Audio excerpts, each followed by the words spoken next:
Hey guys, Miss Hendry here. All right, so we're going to start looking at our colors. So the first color that we're going to look at is the color red.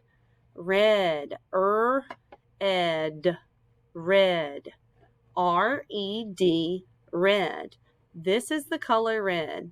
Roses are red. Violets are blue.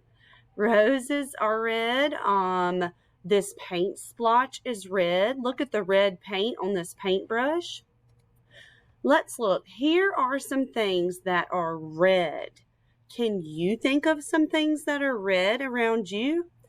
Apples are red. Crabs that you might see at the beach are red. Fire trucks are red. Stop signs are red.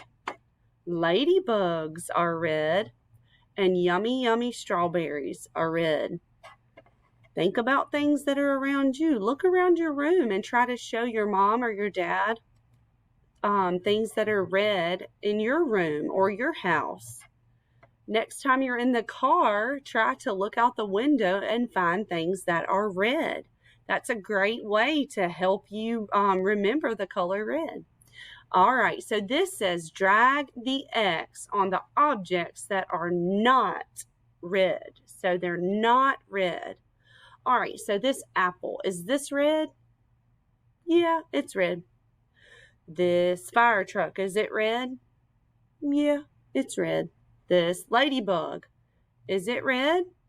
Yeah. What about this sun? Oh, that is not red. So let's drag the X. I'm going to drag the X on top of that. It's not something that's red. Next is a stop sign. Is that red? Yes. What about this caterpillar? Is this red? No, it's not red. So we're going to X that out. All right, guys, one day when we finish all of our colors, I'm going to send you this whole game and you're going to drag the X's and it's going to be so fun. All right, love you guys. Enjoy your day.